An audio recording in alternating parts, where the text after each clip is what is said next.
I just wanted to make a few points about why this is important. On Friday, Trump announced his approval of the Keystone XL pipeline, and our local activist community, many of whom are here, did not hesitate for a second to begin building the fight back. Organizers from 350 DAPL, local indigenous leaders, and members of the Defund DAPL coalition reached out to my office and asked me to join in co-authoring a resolution that is now under discussion. A resolution calling on the city to not contract with banks investing in Keystone XL. More than any other struggle, it was the fight against Keystone XL that revitalized the environmental movement. And I recall, actually, Naomi Klein, who was one of the activists, one of the 10,000 who encircled the White House that finally forced the Obama administration to back down on Keystone XL at that time, she credited, I think correctly, all the energy for the environment movement at that time to the Occupy Wall Street movement.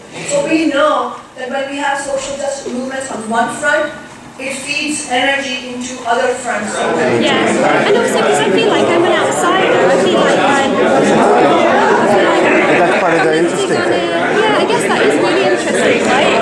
Okay. All right. So what are you going to do? Ask questions? Because I don't think I'm really part of it.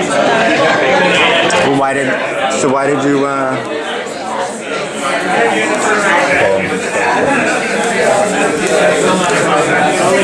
What is your interest in being here? Okay, so I'm interested in the next phase of the Dakota Access Pipeline's protest movement, because I'm currently studying how digital media can help to sustain social movements, and so I think from the Arab Spring to Occupy, digital media has been used to be really integral in kind of affecting change within societies. However, that's been limited. So, for example, the Arab Spring, they've seen another government come in, which has kind of undone some of the things that the protesters were fighting for. And so now we move into a new phase of the use of digital media in protest movements, which is where we see digital media being used from the very outset and some real change being affected. So I'd like to really see what happens next with this movement and how digital media can be used to really get the change that people want here. That's it. So you've noticed that digital media has been pushing this movement? Yes.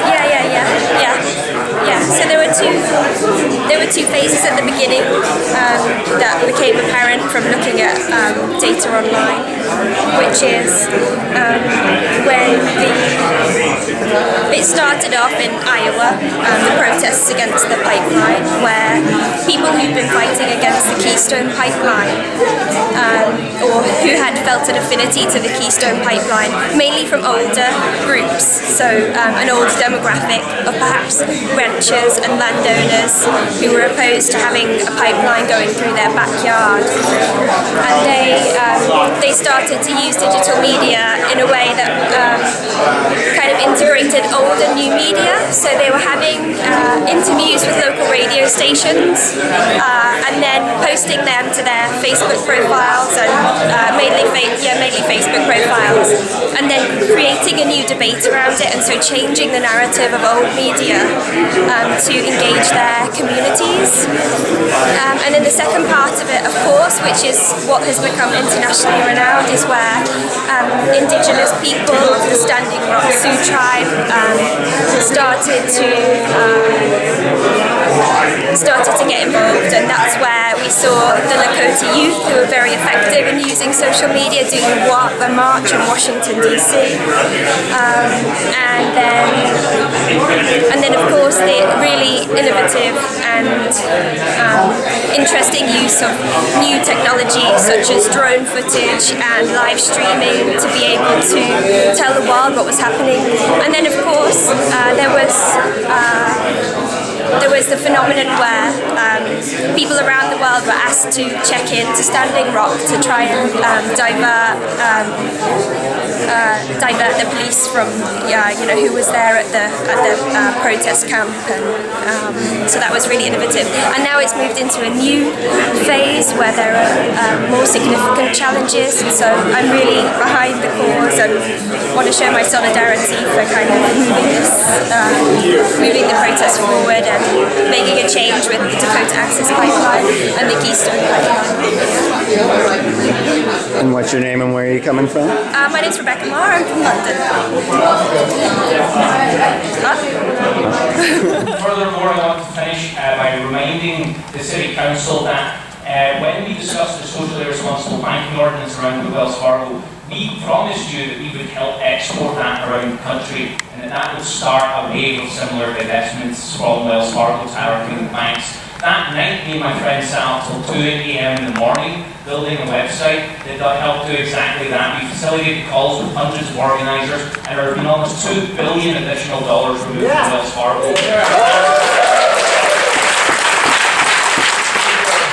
Very active campaigns in New York, San Francisco, and LA, and it's likely they're about following Seattle's lead, so I hope Seattle can continue to lead and vote on this next week. Thank you.